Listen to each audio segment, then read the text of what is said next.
Hello, everybody.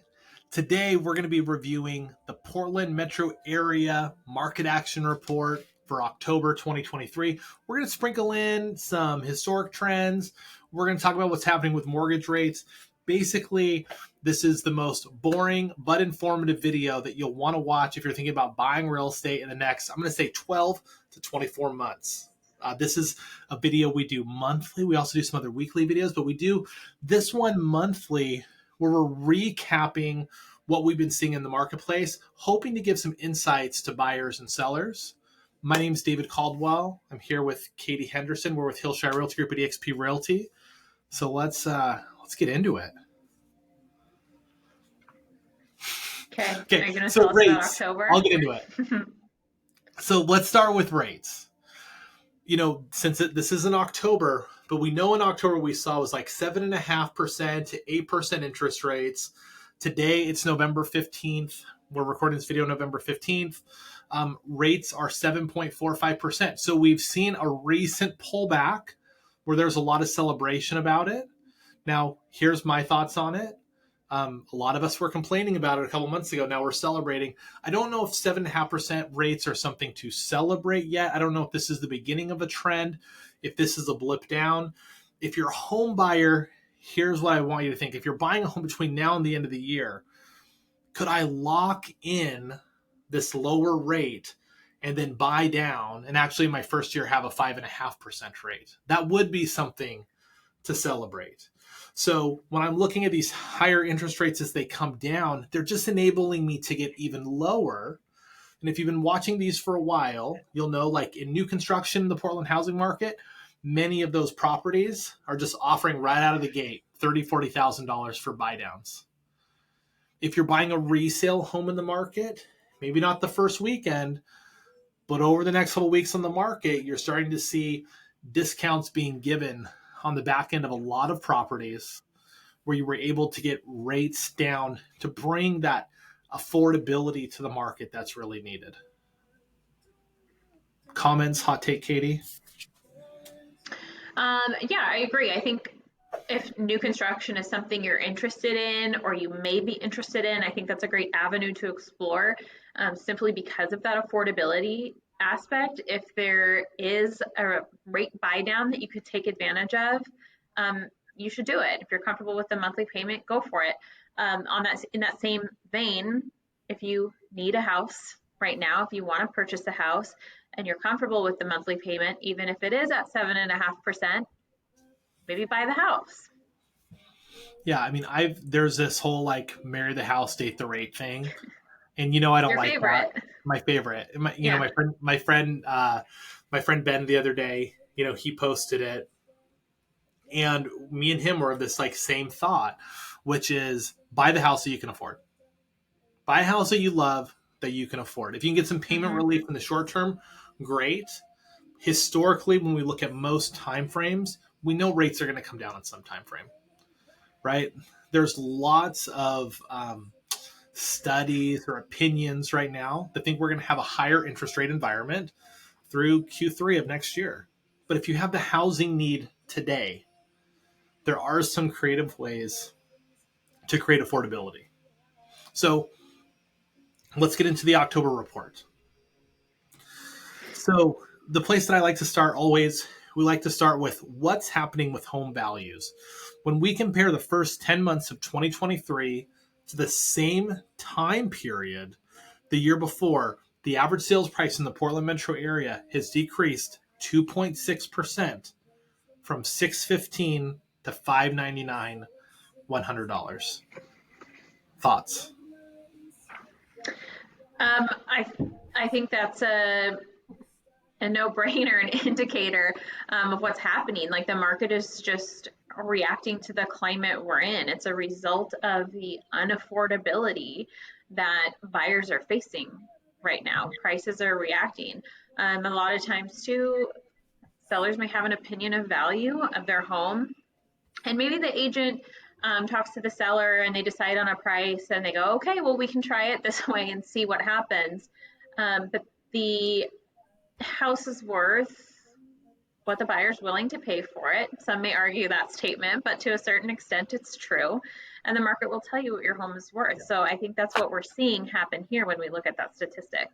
Yeah. So look, I think 2.8%, what I would tell people, that's only part of the story, because Mm-hmm. I'd say the majority of the homes are giving some sort of closing cost concession. Yep. So let's say, in realistically, it might really be a 4% or a 5% total discount. Now, Mm-hmm. over the last 30 years, we've seen appreciation in 26 of the past 30 years, leading up until this year where we're going to have depreciation. The average year of appreciation over that 30-year period was 5.8%. So if you look at that, normally we have 5% increase. This year we might truly have what seems like a 5% decrease with closing costs. That's quite the pullback. Mm-hmm. And you're right, it's because of affordability. Now, what I will want a buyer to take from that, if you're a would-be home buyer, is the market has not given us very many opportunities like this over the past 30 years. I've been helping people buy and sell real estate since 2007. I had 4 years of this during the Great Recession in my career. And then we've had a decade of really good markets for sellers. This is the first market that has kind of tilted the scale in favor of buyers. Now, Mm-hmm. again, it's hard for buyers. That's why the market's that way. If we zoom in right now, it's a really good market for buyers. There's Mm-hmm. there's low inventory, but there's still lots of options. If we zoom out, if rates go to 6%, we have low inventory and we're going to have appreciation, right? Because we still Mm-hmm. have a housing shortage in Portland. So that was confusing. I didn't like that part, but we're going to keep it in. Let's go to new listings. Okay. During the month of October, we saw 2,207 new listings come to the market. If we look year to date, we've seen 26,752 listings come to the market, which is a 20% decrease from last year. Mm-hmm. So, if you went to the beginning of the year, we talked a lot about Portland has a housing shortage. In the national news, you hear all the time, inventory is low. That is true. There are not 3,000 homes coming to the market as we're usually accustomed to in October. But if you're a home buyer shopping right now, if you're a home seller, what you need to know is if we look today, there's about 4,500 homes on the market, give or take, in Portland at any given time, Portland metro area. If we go to pending sales, in October there were 1,625. So I think we had been saying we would think there'd be somewhere around 1,500 pending sales during the month of October, 4,500 listings, 1,600 pendings. If you're a home buyer, you do have options. If you're a home seller, you do have competition. Yeah, and I think this all needs to be looked at on a hyper local level too. So if you are a buyer or a seller in a very specific market and you're reading national headlines and national statistics, they're not going to be reflective of your experience. So what needs to happen is you need to have a conversation with an agent and probably a lender who are very well versed in what's happening in your hyper local market, like down to your neighborhood, to give you a better indicator of what to expect, because these national numbers are probably not going to reflect what your experience is going to be when you enter the market. Yeah, and when Katie said you should talk to an agent, she meant you should talk to us. Yes. And what we'll do is we'll go from the city of Portland to the city you live in or the area of Portland you live in to the elementary school area, because then you get even more local look, Mm-hmm. then down into your neighborhood. Because the trends of the market are really important. The comp down the street, it's hard to duplicate the circumstances of that sale. If Mm-hmm. someone fire sold that house because a separation of marriage, you might not want to duplicate that sale. If someone overpaid for that house because someone from another state came in with cash and it looked like a great deal, you might not be able to duplicate that sale. So the Yeah. trends are important of what's happening. And then obviously everything else becomes about positioning and the way conversations are had to maximize value. Mm-hmm. Whew, talking fast. You Close are. in. Closed sales. During October, there were 1,670 closed sales. Closed sales year to date, we have 18,150. 18,000 people have bought a home this year in the Portland metro area. That is like a whole suburban area putting for sale signs in their yard and leaving. That is a lot of people. So if you're a seller, right, you need to know there are buyers in the market. There's less than normal, but there are buyers in the market. Now, we still have an oversupply of listings, even though we have a historically low level. Again, we've been averaging around 4,500 a week when we look at what's active. And last month we had 1,650 sales, which I would expect November and December to be lighter than that 1,650. Yeah. And I think one thought that just popped into my head, something we do often with our sellers, is they're wondering, why isn't my house moving? I would have thought it would have been gone in the first weekend. Ask them, what is your monthly mortgage payment? What rate are you at? Now let's see what the buyer would be taking on today at 7.5%, what that monthly payment would look like. Because when a buyer is looking at a home, they're not necessarily taking a close look at the price of the house. They want to know what's coming out of my checking account monthly. And sometimes sellers are surprised to find what that monthly payment looks like in this current climate. The experience is not reflective of their own. Yeah, and let's just give a hypothetical. So if you're buying a $600,000 home, putting 20% down, so $120,000 down, financing $480,000 at 7.45%, we're going to assume that your homeowner's insurance is inexpensive. It's $1,000 a year, and your taxes are 1% of the sales price in the Portland metro area, depending on where you are. They could be higher or lower than that, but we're going to say $6,000 a year for taxes. You have a total payment of $3,973 a month if there wasn't an HOA.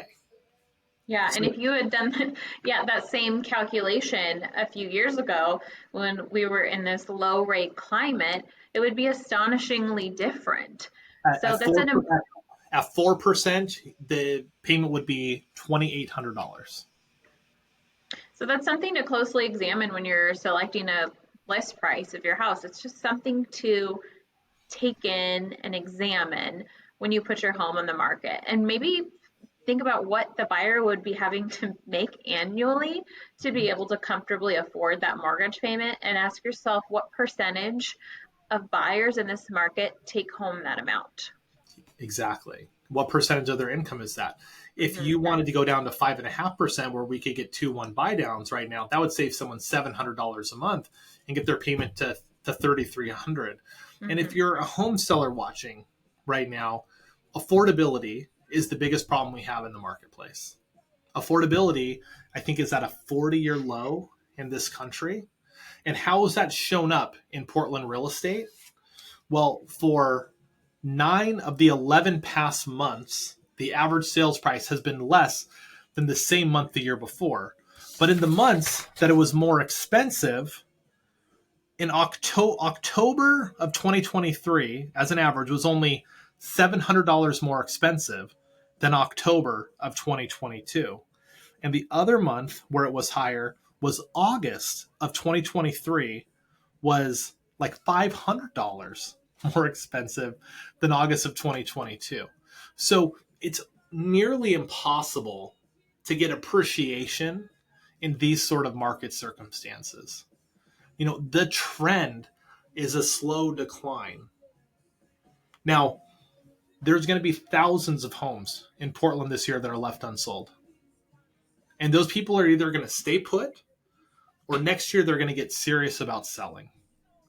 And buyers should know this too. There's 2 types of sellers in the market. There's ones that fiercely protect their equity, and then there's sellers that are adjusting to the reality of the market. They're selling their home and they're moving on.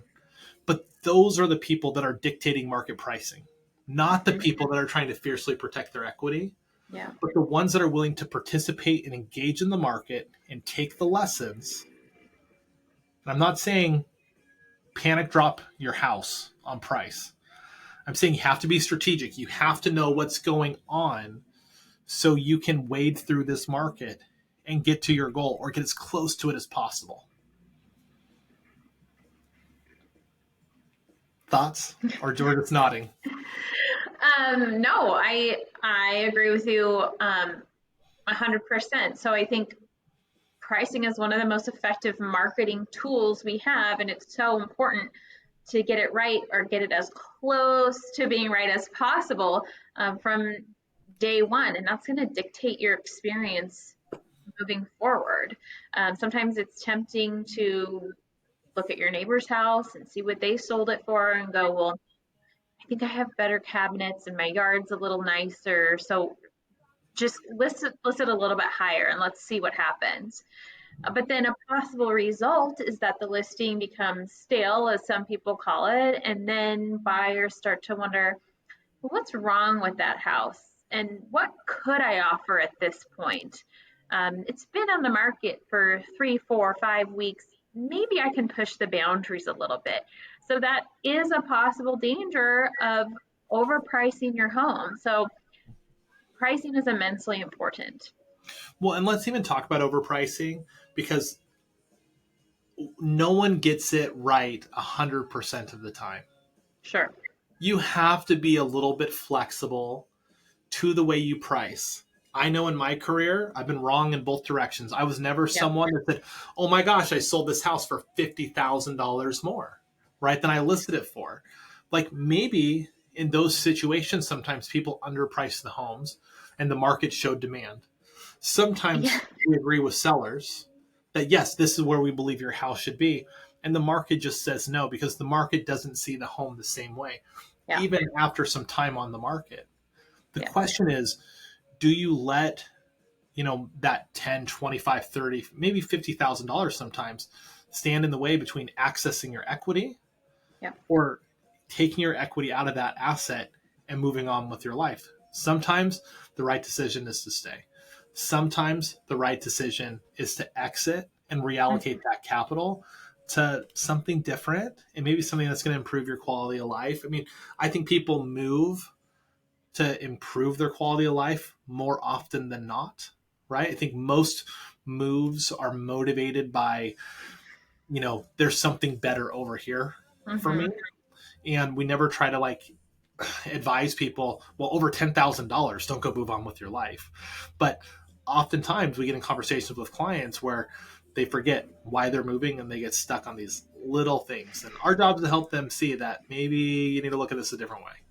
Mm-hmm. I would say the same thing too about even once we get under contract, we've agreed on some kind of price, and then we step into these contingencies, and people get mentally stuck a little bit, and it's hard to move on past that contingency and get on the same page with buyer and seller.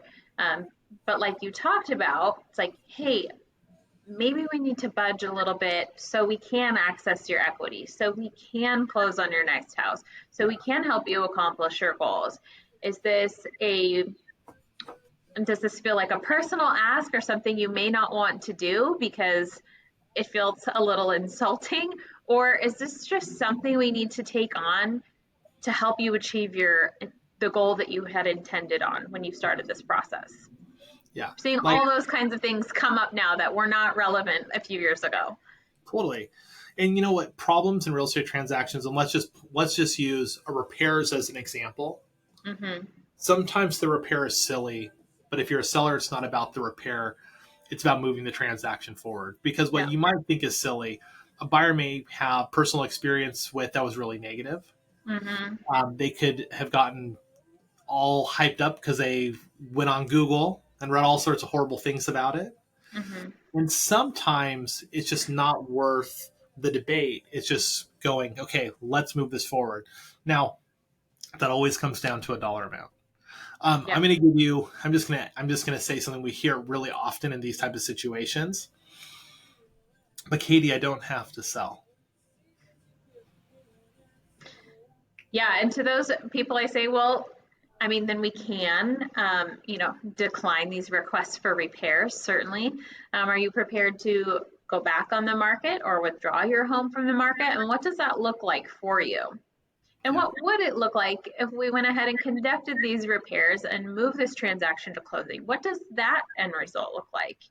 What do Yeah. these two kind of divergent paths look like for you, and what's going to make you happier? What's the right choice for you? And I'll give a couple thoughts on it too. Hey, David, I don't have to sell. Here's the reality. If you're watching this video, you guys, most people in the market don't have to. The majority of people selling a home don't have to. A majority of people buying, they don't have to buy. There is a want on both sides of this. And hey, the marketplace we're in, where there's far more listings and buyers, the ask on some of these things is becoming more intricate. By the way, if you're a buyer listening, it's more likely you're going to get a lot of repairs in a 6.5%, 7% interest rate environment than you are in a 5.5% interest rate environment. Totally. That's just the reality. Contractors are much busier completing work for real estate agents in 2023 than they were in 2021 when they were just giving them bids, or not even giving them bids because people were just buying homes and paying above asking price. So let's just take this full circle and give some really quick advice right now. What would your advice be? I'm a buyer. I might buy between now and the end of the year, but I'm probably a 2024 buyer. What advice would you give me? Do your research now. Start connecting with educated professionals who are experienced in the market that you're looking in. So call us and ask us for a referral to a trusted. What's that? I said we're a good choice, but keep going. We're a good choice. Yes. And ask us for a referral to a trusted local lender. That's going to be imperative before you start your search. If you don't talk to a lender first, it's kind of like grabbing clothes off the rack and then you look at the price tag later and it turns out to have been like a waste of your time and you tried on all these wonderful things and they won't work. So talk to a lender early, find out where you're comfortable. You might be surprised, and have conversations with that lender about ways that you can get that monthly payment lower. There may be a creative solution for you. Yeah, I would echo Katie in the working with a professional real estate industry. If you're watching this at this point, you might understand that this is an advisory business. Like our job is to advise in an appropriate way. And I know that not everyone watching this might believe that, but that's the job. This is an advisory business, and it pays to have a plan in real estate. It pays to understand the product. It pays to understand the conditions of the market. Only when you understand the conditions of the market can you find the opportunities in the market. So same question, but now I'm a home seller. But I'm not going to list between now and the end of the year because we know there's not going to be a ton of pending sales, and I don't need to. I'm going to sell sometime in 2024. What would your advice be to me? This could be controversial, so I'll send this back to you. Maybe you use this time to do some more research on your own home and perhaps even conduct like a pre-inspection and really get your home market ready so there are no surprises when you list and you fill out those seller's property disclosures. You know exactly what you're up against and you can feel a little bit more prepared and comfortable heading into that process. Yeah, I actually really like that, especially depending on if you think that there's some problems, there may really be. And usually it's less expensive to tackle those issues in advance, to control that over a 30, 60, 90-day time period before you list versus in a 14-day inspection contingency window before you're trying to close. Yeah, and maybe if you do that pre-inspection and you're getting your home ready and you come across some things that you know need attention, maybe you take that extra time to gather some more bids, to educate yourself a little bit more about the issues that have come up so you can exhale for a moment and have some time to kind of digest what's going on and really take on these things appropriately. Like you said, when you're under contract and maybe you have like a 30-day timeline to close, we're working quickly. We're doing as best as we can to gather the appropriate bids, but you are under a time crunch there. Yeah. Look, my advice would be if I go meet with my CPA in the next 30 days, I'm going to have a better time during the tax season, from January to April preparing. I'm Mm-hmm. probably going to owe less money because I'm probably going to get some good advice on maybe I can save some additional money for retirement, or maybe there's something that I can do in the business for a future investment to maybe offset some of the taxes I would pay. And it's going to be the same thing with your home. The further in advance you can plan and create a strategy, the better position you'll be to maximize the opportunity of selling at the highest price and on the timeline that you want. I would say most people that want us to sell their house call us 4 to 6 weeks before they want to go, sometimes 2 weeks before they want to sell. And can we still help people have a good experience in those situations? Certainly. Would things be better if we had more time to prepare? It's hard for me to argue that a shorter period of time is better than a Right. longer period of time to prepare. Yeah. So if you're thinking about selling in 2024, it's not too early to have that conversation. Mm-hmm. Okay, so if you guys want to get in touch with us, hello@hillshirerealtygroup.com. If you want to watch more of these videos, eventually I'm going to work out of this cough I have. I'm like always short of breath right now because I have this like lingering cough. Subscribe to our channel. If there's content you want to see, if there's a market you want us to break down, leave it in the comments. We'd love to address that in future videos. So, anything else, Katie? No, I think we summed it up. All right.